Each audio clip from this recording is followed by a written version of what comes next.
우리 같이 보실 말씀은 시편 23편 4절 한 절 말씀입니다. 우리 다 같이 그 자리에서 일어나셔서 화면을 보시면서 한 목소리로 읽도록 하겠습니다. 23편 4절 시작.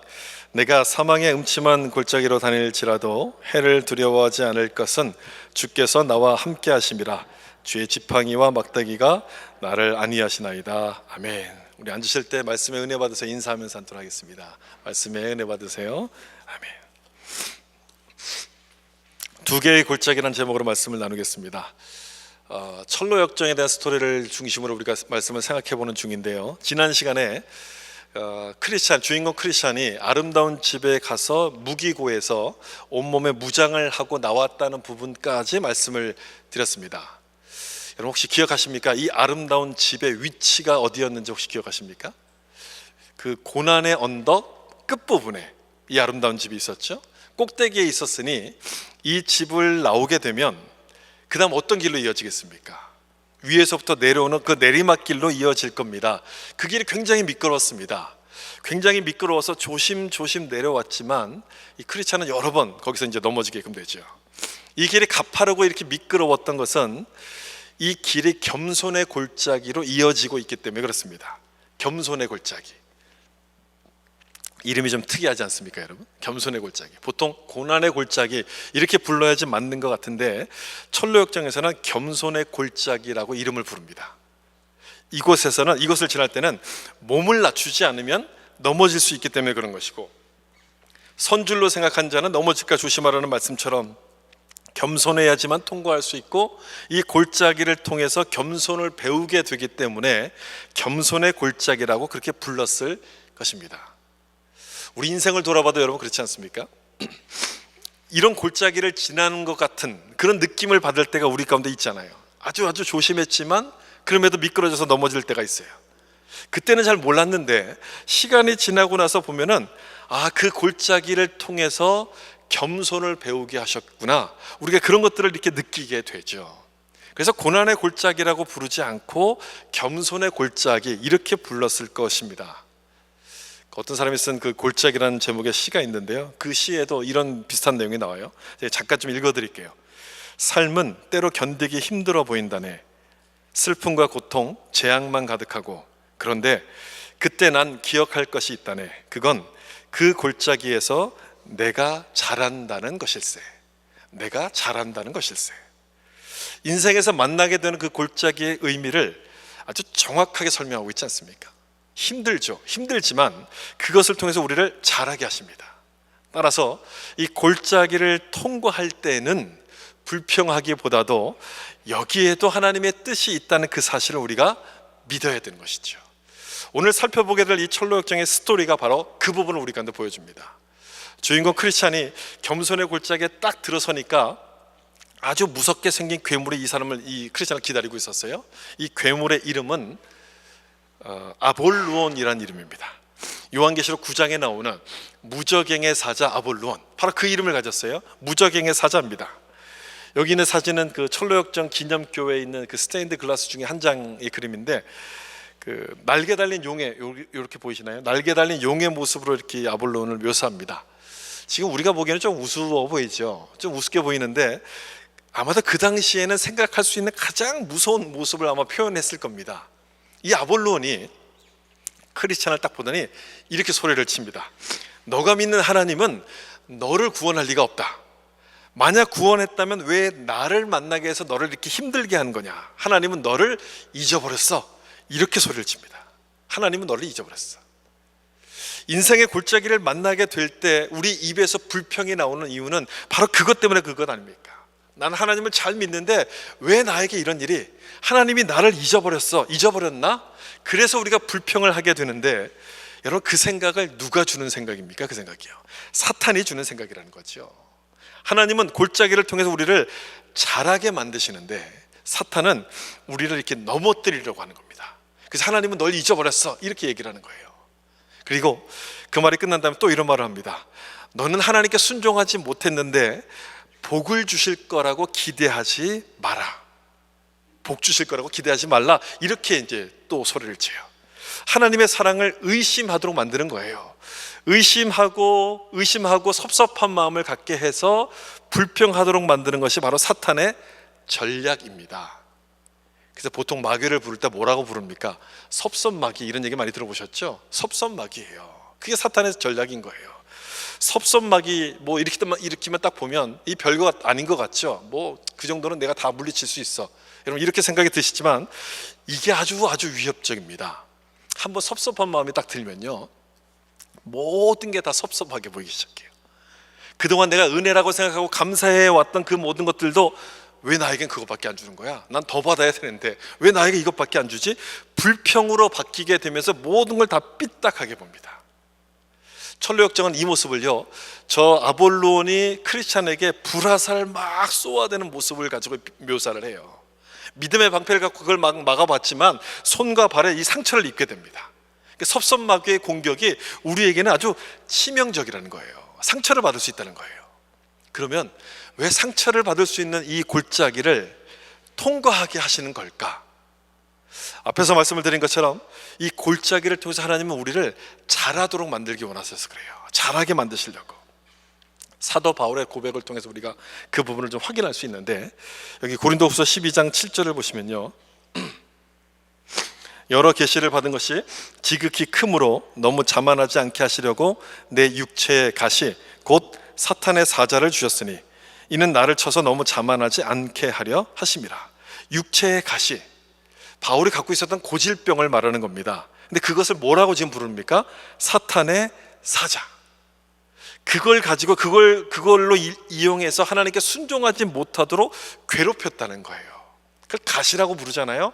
가시라고 부를 정도니까 얼마나 아팠고 상처를 받았겠습니까? 지금 그걸 표현하는 거예요. 우리 같으면 내가 이렇게 열심히 봉사하는데 하나님을 위해서 모든 걸 다 쏟아붓는데 복을 주셔야지 왜 가시를 주십니까? 불평을 했을 텐데, 바울은 어떻게 하는지 아십니까? 불평하기보다는 감사합니다. 그 다음 고린도후서 12장 10절을 보시면, 그러므로 내가 그리스도를 위하여 약한 것들과 능력과 궁핍과 박해와 곤고를 뭐 한다고 되어 있어요? 기뻐하노니라고 되어 있어요. 왜 기뻐하느냐? 이는 내가 약한 그때의 강함이라. 이렇게 지금 고백하는 거예요. 약한 것과 고난을 기뻐한다는 겁니다. 물론 바울도 인간이었기 때문에 육체의 가시가 떠나기를 간절히 기도했습니다. 근데 하나님께서 뭐라고 응답하시냐면, 내 은혜가 너한테 족하다, 충분하다. 이는 내 능력이 약한 데서 온전하여짐이라. 이렇게 하나님이 응답을 하시는 거예요. 무슨 말이냐면 가시를 지닌 채로 사는 것이 복이다, 하나님의 복이다, 이렇게 응답하신 거예요. 여러분, 그 말이 무슨 말입니까? 가시를 지닌 채로 사는 게 복이다, 이게 도대체 무슨 말입니까? 이 모든 상황을 주신 것도 바로 하나님이라는 것, 하나님께서 이 모든 상황을 바울에게 허락하셨다는 그 얘기를 지금 말씀하신 거예요. 바울이 그걸 딱 깨닫고 기뻐하는 거예요. 나의 고난과 나의 약한 것도 내가 다 자랑하겠다, 이렇게 지금 고백하는 겁니다. 다시 말하면 감사하겠다는 그런 고백이에요. 감사하겠다. 바울은 가시를 통해서 감사를 배웁니다. 사탄은 가시를 통해서 우리를 공격하지만 하나님은 우리에게 이 가시를 통해서 감사를 배우도록 그렇게 만들어 가신다는 거예요. 따라서 사탄이 우리에게 의심을 주고 섭섭한 마음을 줘서 우리를 공격할 때 그 공격을 이기는 길은 뭘 해야 되는 겁니까? 감사를 해야 되는 거예요. 여러분, 감사하셔야 되는 거예요. 항상 기뻐하고 범사에 감사하면, 그 말씀대로 그대로 하면 섭섭마귀가 들어올 틈이 없어지는 겁니다. 여러분, 혹시라도 섭섭한 마음이 생겨서 마음에 시험에 들 것 같으면 빨리 감사하셔야 돼요. 아볼론의 공격을 받던 이 크리스찬이 어떻게 이기는지 아십니까? 손과 발에 화상을 입어서 상처를 입었지만 아까 보았던 그림에서 보시면 뭘 들고 있습니까? 칼을 들고 있어요. 그가 가진 칼로서 아볼론의 공격을 이깁니다. 무찌릅니다. 이 검이 뭘 상징한다고 말씀드렸어요? 검, 말씀의 검 아닙니까? 말씀의 검. 항상 기뻐하고 범사에 감사하라는 그 말씀대로 순종하니까, 범사에 감사하니까 불평이 감사로 바뀌는 거예요. 의심이 감사로 바뀌기 시작해요. 섭섭한 마음이 감사로 바뀌면서 이 사탄의 공격을 멈추고 물러가게 돼요. 감사는 겸손한 사람이 하는 겁니다. 불평은 내 마음이 교만해질 때 불평이 나오기 시작해요. 그래서 여러분, 인생의 골짜기를 주신 건 아니겠습니까? 그 골짜기를 지나갈 때 나에게 주신 모든 것들, 내가 불평하는 그 가시일지라도 겸손을 배우게 하시려는 하나님의 뜻이구나, 그걸 깨닫게 되기 때문에 그렇다는 거예요. 가시가 하나님의 선물이고 하나님의 은혜가 임하는 기회가 됨을 이 골짜기를 통해서 배우는 거예요. 다시 7절을 좀 보시면, 가시를 주신 것은 뭘 하지 않기 위해서라고 여기서 고백합니까? 자만하지 않도록 하기 위해서. 자만하지 않도록 하기 위해서 또 한 번 나와요. 너무 자만하지 않도록 하기 위해서. 그래서 가시를 주셨다고 고백해요. 그러니까 이 가시는 하나님의 선물인 거예요. 나를 괴롭히는 고통이 아니라 가시는 하나님의 선물이에요. 만약 하나님께서 바울에게 가시가 없었다면 이 바울이 어떻게 됐을 것 같습니까? 7절에 있는 이 말씀처럼요, 바울은요 어느 누구보다도 많은 능력을 받았습니다. 계시를 받은 것뿐 아니라 은사와 능력을 경험한 사람이에요. 그랬으니 난 이런 사람이야, 이런 마음이 생기지 않겠습니까? 여러분이 기도하다 갑자기 병 고치는 은사를 주셨다고 생각해 보세요. 내가 기도만 했더니 막 병이 낫기 시작해요. 그럼 여러분 어떤 마음이 들겠어요? 나는 이런 사람이야, 난 뭔가 좀 놀라운 능력이 있는데, 그러면서 뭔가 좀 이렇게 높아지고 싶은, 뭔가 좀 나를 드러내고 싶은 마음이 생기지 않겠습니까? 바울도 똑같았을 거예요. 그런 교만한 마음이 생겼을 텐데, 그런 교만을 깨닫고서 버리도록 도와준 것이 뭐였냐면 가시였어요. 가시. 기도해도 그게 안 없어지는 거예요. 야, 기도해도 안 되는 게 있구나, 내가 하나님께 더 많이 엎드려야 되겠구나, 그런 겸손을 배우게 되는 거예요. 그렇기 때문에 이 가시가 아프게 나를 만들기도 하지만 하나님의 선물이 틀림이 없었던 거예요. 사람들이 추락하는 것은 실패해서 추락하지 않고요, 성공해서 추락합니다. 실패한 사람은 이미 바닥이에요. 떨어질 데가 없죠. 성공해서 높이 올라가다가 자만하는 마음이 생겨서 거기서부터 추락하게 되는데, 그러면 돌이킬 수 없는, 회복할 수 없는 상처를 입게 돼요. 높이 올라갔다 여러분 떨어져 보세요. 회복할 수 없는 상처를 입게 되지 않습니까? 그래서 하나님은 골짜기를 허락하시는 거예요. 그 골짜기를 지나갈 때 사단의 공격을 통해서 상처를 받기도 하지만 그 상처는 추락하는 것에 비하면 아무것도 아닌 거예요. 오히려 그 상처를 통해서 하나님을 의지하는 겸손을 배우게 되기 때문에 그 골짜기를 통과하게 하세요. 이 골짜기의 이름이 왜 겸손의 골짜기인지 여러분 이해가 되시지 않습니까? 이것을 통과할 때 비로소 가시까지도 감사하는 겸손을 배우게 되기 때문에 그렇습니다. 어거스트 스톰이라는 사람이 있습니다. 이 사람이 구세군 모임을 갔다가 예수님을 영접하게끔 됐어요. 그때 나이가 29살인데 그 구원받았던 은혜가 너무너무 감사해가지고 그 마음을 담아가지고 시를 한 편 써두었습니다. 그리고 몇 년 뒤에 갑작스러운 사고를 당해서 반신불구가 되어버립니다. 몸의 반쪽을 쓰지 못하는 그런 상태가 되어버렸어요. 몸이 말을 듣지 않았음에도 불구하고 그럼에도 복음을 전하는 사역자로서 열심히 헌신하며 살았어요. 그때 자기가 구원받았을 때 썼던 그 시가 생각이 딱 났어요. 다시 찾아봤어요. 다시 그 시를 열어보니까 그 시의 내용이 자기 자신을 향한 예언적인 고백을 썼다는 것을 그때 깨닫게 됩니다. 이 시가 나를 향해서 예언적인 고백이구나. 그 내용이 이런 내용입니다. 날 구원하신 주 감사, 모든 것 주심 감사. 아까 우리가 불렀던 그 감사 찬양 아닙니까? 그 찬송의 3절 가사를 보면 길가의 장미꽃 감사, 장미꽃 가시 감사, 기쁨과 슬픔도 감사, 내일의 희망을 감사, 영원토록 감사해. 이 시를 썼을 때는 그 의미를 다 깨닫지 못했지만 반신불구가 딱 되고 나니까 장미꽃 가시도 감사하다는 것을 배우게 되는 거예요. 이것도 감사한 거구나. 인생의 골짜기를 통해서 진정한 감사를 배우게 되는 겁니다. 그러므로 여러분 그 골짜기를 겸손의 골짜기라고 부르는 것이 맞는 것 아니겠습니까?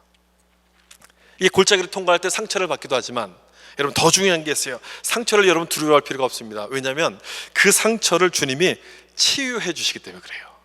아볼론과의 싸우다가 이 상처를 입은 크리스찬이 하나님께 감사를 고백했을 때 천사가 생명나무 잎을 가져다가 상처를 붙여주고 이 상처가 깨끗이 낫게 됩니다. 여러분 이게 무슨 말이겠습니까? 감사할 때 상처를 치유해 준다는 이 모습이 이 장면이 무엇을 뜻하는 말씀이겠어요? 감사하면 사탄의 그 공격을 이기는 것뿐 아니라 상처를 치유하는 은혜도 주신다는 바로 그 말씀인 거예요. 상처가 치유되는 은혜도 주신다는 거예요. 그러므로 가시 같은 골짜기를 우리가 지나갈 때는 감사하기를 여러분 잊어버리시면 안 돼요. 범사에 감사하는 연습을 많이 하셔야 돼요. 감사를 많이 하셔야 돼요. 크리스찬의 상처가 아물었어요. 그리고 나서 이제 허기가 진 거예요. 허기가 지니까 빵과 포도주를 꺼내서 먹습니다. 이 음식은 그 아름다운 집을 떠나올 때 그 사람들이 챙겨준 음식이었어요. 그래서 빵과 포도주를 먹어요. 뭘 먹었다고요? 빵과 포도주. 생각나는 게 없습니까? 뭐 빵과 포도주는 뭐가 생각납니까? 성찬식이 생각나지 않습니까? 철로역정을 읽는 재미 가운데 하나가 바로 이런 거죠. 그 속에 담겨있는 상징들의 뭔가를 해석하는 거, 이런 재미가 있는 거예요. 빵과 감사하고 빵과 포도주를 먹었다는 것은 우리가 감사해야 될 모든 근거가 예수님께 있다는 걸 지금 보여주는 거예요. 우리는 왜 감사해야 되는가? 예수님 때문에 감사해야 되는 거. 우리를 위해서 모든 것을 희생하신, 모든 걸 다 베풀어 주신 그 주님이 계시기 때문에 우리는 감사해야 되는 것이고, 이런 예수님이 우리를 도우신다면 골짜기에서도 여러분 감사할 수 있는 것 아닙니까? 아니, 감사를 해야만 되는 것 아니겠습니까? 인생의 골짜기는 우리를 잘하게 만드시려는 주님의 방법인 거예요. 겸손을 배우게 하셔서 하나님의 은혜를 더 깊이 깨닫게 하시려고 우리를 골짜기로 인도하신다는 겁니다. 그걸 기억하셔서 장미꽃 가시에도 감사할 수 있는 여러분 될 수 있기를 예수님의 이름으로 축복합니다. 오늘 제목처럼 주인공 크리스찬은 두 개의 골짜기를 지나가게 되는데, 첫 번째가 겸손의 골짜기를 지나가게 되고요, 두 번째는 사망의 음침한 골짜기입니다. 겸손의 골짜기를 통과하면서 아볼론과 싸우다 상처를 입었잖아요. 겨우겨우 빠져나왔는데 이번에는 더 무시무시한 그런 골짜기가 기다리고 있는 거예요. 사망의 골짜기. 이 화면에 흐려서 잘 안 보이는데 이 골짜기를 들어가면 이렇게 막 어두운 이런 모습이 있는 골짜기예요. 시편 23편 4절에 나오는 것처럼 바로 그 골짜기입니다. 보기만 해도 무시무시한데 이 골짜기를 딱 들어가려고 하니까 입구에서 두 사람이 나와요. 두 사람이 나와서 이야기를 합니다. 근데 그 얘기를 들으니까 이제 막 듣기만 해도 막 겁이 나는 거예요. 이 골짜기를 끝까지 갔다 되돌아오는 중인데 절대로 가지 말라. 왜 그러냐, 도대체 무슨 일이냐고 물었더니 이 골짜기를 들어가면 깜깜해서 보이지도 않고 좌우에는 구렁이 있고 거기에는 온갖 괴물들이 특실거려가지고 목숨을 보존하고 싶으면 절대로 들어가지 말라, 돌아가라, 이렇게 얘기를 해주는 거예요. 여러분, 큰일 났잖아요. 이런 상황을 가리켜서 뭐라 부릅니까? 설상가상. 보통 이렇게 부르지 않아요? 설상가상. 눈이 내린 그 위에 또 이슬이 이렇게 내리는 거예요. 문제를 하나 해결하고 나서 이제 좀 살만해졌나 싶었더니 더 큰 문제가 지금 이렇게 딱 찾아오는 거예요. 여러분도 그런 경험 해보시지 않았습니까? 하나를 풀고 나면 더 큰 문제가 찾아오는 거. 그러면 그 일이 나를 그 일로 인해서 내가 죽는 건 아니지만 너무너무 죽을 만큼 힘든 그런 것들을 느끼잖아요. 그래서 사망의 음침한 골짜기라고 이름을 붙인 거예요. 이 내용을 영어로 말하면 The Shadow of Death입니다. 죽음의 그림자예요. 죽음을 느낄 만큼 어려운 상황, 그런 뜻인 거예요. 그 사람들이 말한 그대로 이 사망의 골짜기를 딱 보니까 정말로 무시무시해 보였습니다. 우측에는 깊은 도랑이 있었는데 이 도랑은 전설이 하나 흘러내려오는 도랑이었어요. 소경이 소경을 인도하다 둘 다 빠져 죽었다 하는 그 전설이 흐르는 도랑이었고, 거기 또 왼쪽에는 수렁이 있었는데 이 수렁은 한 번 빠지면 절대로 나올 수 없을 것처럼 아주 깊은 그런 수렁이었어요. 게다가 깜깜했어요. 아무것도 안 보입니다. 그리고 길이 굉장히 좁았어요. 도랑을 피하려다가 보면 수렁에 빠질 것 같은 아주 좁은 그런 위험해 보이는 그런 길이었어요. 그렇게 위험하면 다른 길로 돌아가면 되지 않겠느냐? 여러분, 그러면 얼마나 좋겠습니까? 근데 다른 길이 없는 거예요. 문제는 다른 길이 없어요. 천성을 가려면 반드시 이 골짜기를 통과해야만 되는 거였어요. 그러면 어떻게 합니까? 가야죠. 가야 되는데 감사한 게 한 가지가 있어요. 이 주인공 철로역장, 이 주인공 크리스찬이 그가 가진 무기를 가지고 이 사망의 골짜기를 무사히 통과했다는 거예요. 참 감사하죠. 세 가지 무기를 가지고 통과하는데 이 장면을 여러분 좀 잘 보셔야 됩니다. 우리도 살면서 만나게 되는 이 사망의 골짜기를 다 만나게 되는데 이 골짜기를 어떻게 통과할 것인가의 그 방법을 보여주기 때문에 여러분 이 부분을 좀 잘 보셔야 돼요. 첫 번째가 기도입니다. 기도. 겸손의 골짜기에서는 아볼론을 만났기 때문에 칼을 가지고 싸웠지만 여기 사망의 골짜기에서는요, 그 아볼론이 없어요. 그냥 두려움만 느껴지는 거예요. 마음속에 불안, 두려움, 이런 공포, 이런 것들이 막 찾아오는 거예요. 칼 갖고 싸울 수가 없잖아요. 그래서 칼을 집어넣고 다른 무기를 꺼냅니다. 공격용 무기가 두 가지가 있다고 지난주에 말씀드렸잖아요. 하나는 하나님의 말씀인 검이고 또 하나가 뭡니까? 기도예요. 기도라는 무기를 딱 꺼내요. 에베소 6장 18절 말씀 보면 모든 기도와 간구를 하되 항상 성령 안에서 기도하고, 이 기도라는 무기를 딱 꺼내요. 주님, 나를 좀 도와주십시오. 이렇게 두려움이 생길 때마다 주님을 막 부르는 거야. 주님, 주님을 의지한 채로 내가 걸어갑니다. 나를 붙잡아 주시고 나를 지켜 주시옵소서. 그렇게 주님을 부를 때 이 두려움이 사라져요. 주여라고 말할 때 내 마음속에 있었던 모든 두려움들이 이게 사라지는 거예요. 여러분, 기도를 무기라고 부르는 이유가 도대체 뭘까요? 왜 기도가 무기가 되는 겁니까?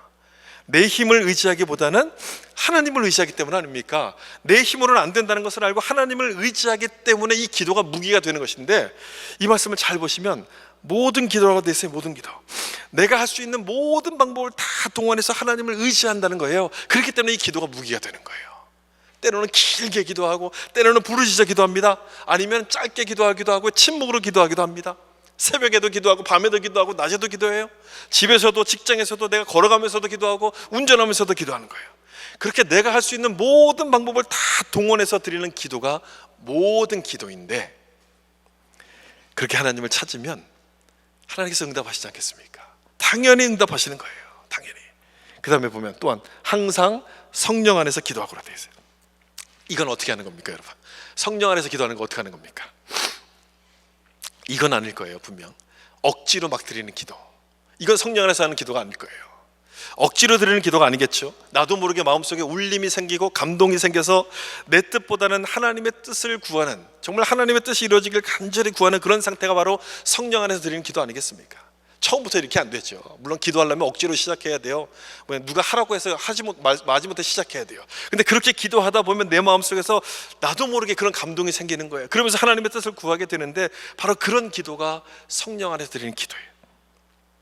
우리가 그렇게 기도한다면 뭐가 여러분 두렵겠습니까? 뭐가 염려가 생기겠어요? 무슨 걱정이 생기겠어요? 우리에게 기도라는 무기가 있다는 것을 여러분 기억하시고, 기도하심으로 사망의 골짜기를 통과하는 은혜를 경험할 수 있기를 예수님으로 축복합니다.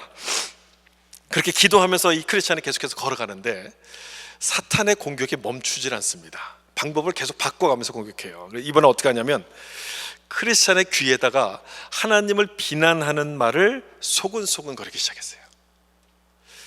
근데 여기까지 오느라고 너무너무 지쳐 있어서 이 크리스찬이 이게 사탄의 속삭임인지 자기 생각인지 헷갈리기 시작합니다. 이게 내 생각이야, 이게 사탄의 속삭이야. 그러면서 내가 왜 이러지?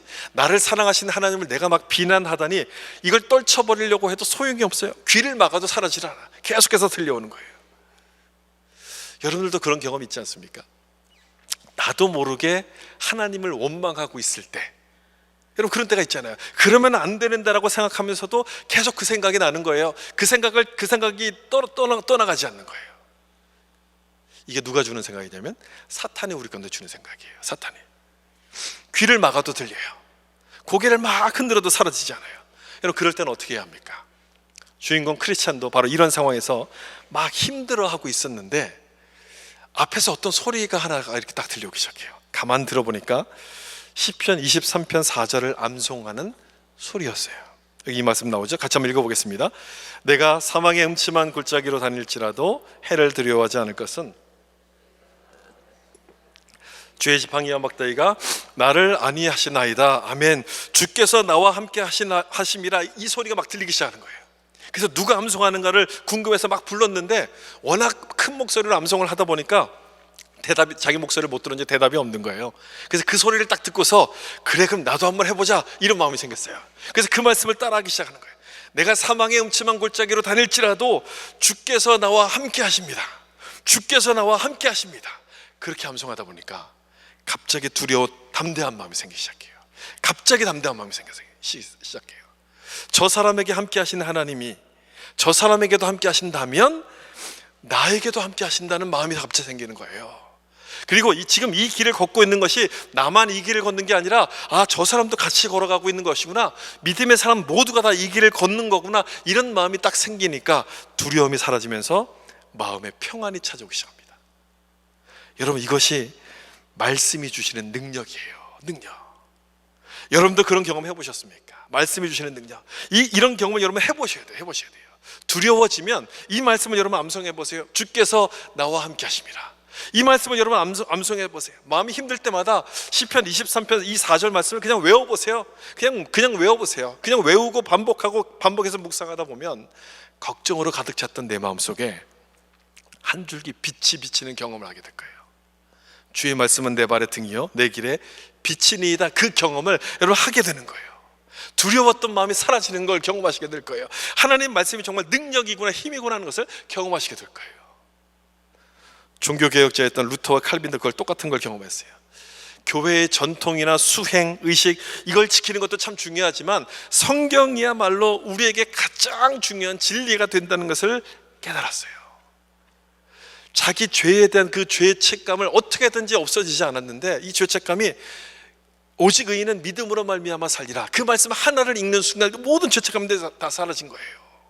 그 말씀이야말로 진리라는 것을 깨닫게 돼요. 그래서 종교개혁의 슬로건 중에 하나가 솔라 스크립투라, 오직 성경. 이게 종교개혁의 슬로건 중에 하나예요. 오직 성경. 하나님의 말씀이 사망의 음침한 골짜기를 통과하는 무기가 된다는 거예요. 여러분 그 사실을 믿으시고 이 말씀을 붙드셔서 말씀을 가까이 하시는 여러분 되기를 예수님의 이름으로 축복합니다. 그렇게 해서 크리스찬이 사망의 골짜기를 무사히 딱 벗어나게 되는데 여기를 딱 벗어나게 됐을 때 그의 입에서 찬송이 딱 흘러나옵니다. 날 건져주신 주님께 감사드립니다. 길마다 널린 올가미와 금을 넘어질 수밖에 없지만 나를 살리신 주님께 영광을 드립니다. 찬송이 막 이렇게 흘러나와요. 사망의 골짜기를 통과하게 돕는 세 번째 무기가 바로 이거예요. 찬양입니다. 찬양. 여러분 이런 말 들어보셨습니까? 기도는 영적 싸움을 견디게 하지만 찬양은 영적 싸움을 끝내게 만든다. 영적 싸움을 끝나게 만든다. 이보다 더 이상의 설명이 필요 없어요. 찬양에 대해서 더 이상의 설명이 필요 없지 않습니까? 영적 싸움을 끝나게 만든다. 이 찬양의 능력하면 아마도 바울과 실라가 갇혔던 빌립보 감옥이 여러분 생각나실 거예요. 빌립보에서 복음을 전하다가 바울이 감옥에 갇히잖아요. 이런 상황이 되면 누구든지 아마 불평할 겁니다. 하나님께 원망할 거예요. 내가 열심히 복음을 전했는데 왜 이런 내가 감옥에 갇혀야만 됩니까? 하나님께 따지고 싶은 마음이 생기는데 바울은 따지지 않고요 감옥에서 찬양을 부릅니다. 찬양을 불러요. 찬양했다는 얘기는 내 삶을 인도하시는 분이 하나님이라고 믿고서 감사했다는 거예요. 로마서 8장 28절에 나오는 28절에 나오는 그 말씀처럼 하나님을 사랑하는 자에게는 모든 것이 합력하여 선을 이룬다는 것을 믿었기 때문에 고난받는 것에 대해서도 감사합니다. 감옥에 갇혀 있음에도 불구하고 하나님께 감사하면서 찬양하기 시작했어요. 이 감옥 안에서 그 다음에 이뤄질 일들, 그 모든 일들을 기대하면서 하나님을 찬양하기 시작했는데 그 다음에 어떤 일이 벌어지는지 우리 잘 알죠. 감옥 문이 열려요. 간수가 복음을 듣고 그 온 가족의 구원을 받게 되면서 빌립보 선교가 시작이 되는 거예요. 찬송이 사망의 골짜기를 이기게 만드는 무기가 된다는 것을 보여주는 바로 그 말씀인 거예요. 그러므로 여러분 사망의 골짜기를 만났다고 하면 뭘 많이 부르셔야 됩니까? 찬송을 많이 부르셔야 돼요. 찬송을 많이 부르세요. 그 큰 일을 행하신 하나님께 주님의 이름을 높이세요. 아까 우리가 불렀던 그 찬송처럼 그 찬송을 많이 부르셔야 돼요. 어떤 목사님이 평생을 찬양의 능력에 대해서만 설교하시는 목사님이 계셨어요. 이 목사님의 설교를 듣고 한 사람이 은혜를 받습니다. 짐이라는 사람이 은혜를 받아요. 그날 했던 설교도 또 마찬가지로 늘 했던 설교였어요.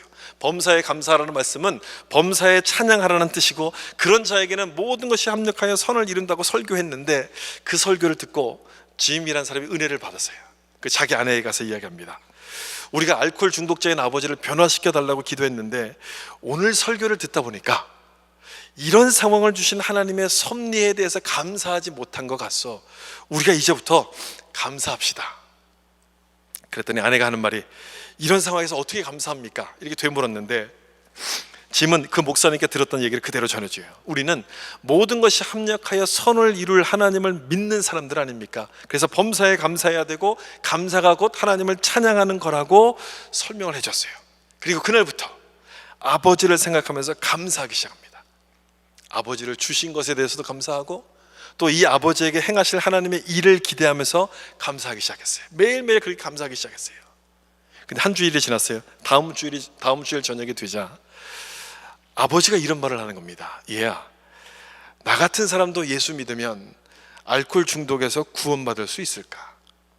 그런 얘기를 하는 거예요. 그리고 얼마 지나지 않아서 짐의 아버지가 예수님을 영접하게 되고 알코올 중독으로부터 벗어나게 됐다는 그런 스토리였어요. 여러분 이것이야말로 찬양의 능력 아니겠습니까? 찬양의 능력이죠.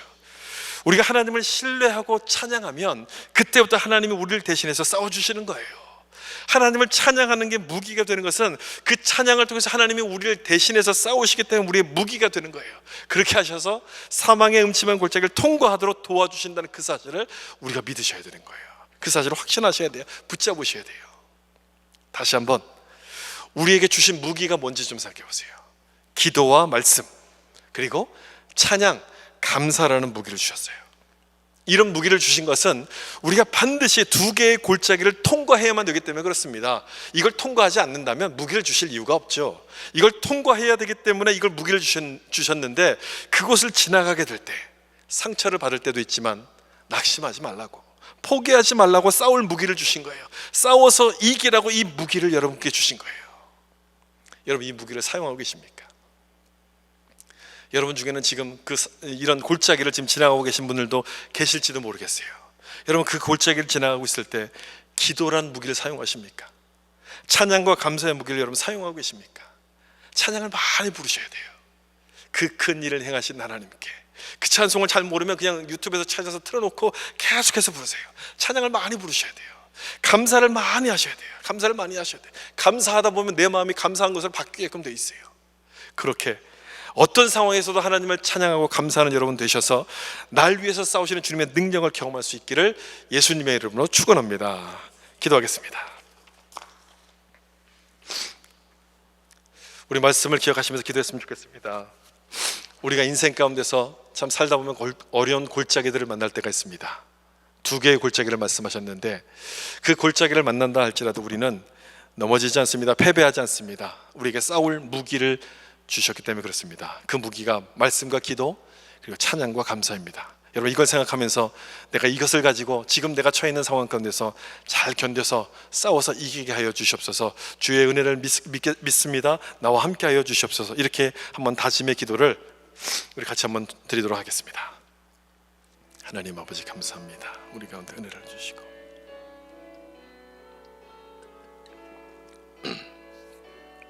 하나님의 능력을 주셔서 잘 감사하게 하시고 잘 통과하게 하시고 어떤 상황에서도 감사하는 하나님을 도와주시옵소서. 주님 은혜를 베풀어 주시옵소서. 감사합니다. 하나님, 주님 도와주시옵소서. 하나님 아버지, 감사합니다. 오늘 우리에게 주신 말씀처럼 우리가 인생을 살다 보면 참 어려운 때도 있습니다. 우리가 젊든지 또는 나이가 들었든지 나이와 상관없이 우리 인생에는 참 어려운 길들이 찾아오게 됩니다. 그때마다 우리가 좌절하고 낙심하고 참 절망할 때가 많았지만, 오늘 우리에게 주신 그 말씀처럼 우리에게는 그 절망하지 말라고 싸울 무기를 주셨다는 것을 우리가 기억합니다. 말씀과 기도, 찬양과 감사라는 무기를 우리에게 주셨습니다. 주님, 내가 이 무기를 사용해서 지금 내가 처해 있는 상황 가운데서 맞서 싸우게 하여 주시고, 그래서 실패하거나 포기하는 자들이 아니라 그 사단의 공격을 무찌르고 담대하게 그 모든 골짜기를 통과하게 되는 놀라운 하나님의 영광을 경험하는 그런 믿음의 사람들이 되길 원합니다. 하나님, 나에게 힘을 주시옵소서. 주님의 이름을 부를 때 하나님 나에게 담대함을 주시고, 하나님 말씀을 붙들게 될 때 나에게 거룩함과 자신감을 주셔서 어떤 일에도 무너지지 않도록 도와주시고, 특별히 내 마음이 무너질 때, 절망 가운데 있을 때 주의 이름을 붙들고 감사하고 찬양하게 도와주셔서, 그 큰 일을 행하신 하나님의 이름을 높이고 찬양하게 도와주셔서 나에게 행하실 놀라운 하나님의 역사를 바라보는 그런 믿음의 성도들 될 수 있도록 주님 역사하여 주시옵소서. 내 마음이 이렇게 힘들고 무너지고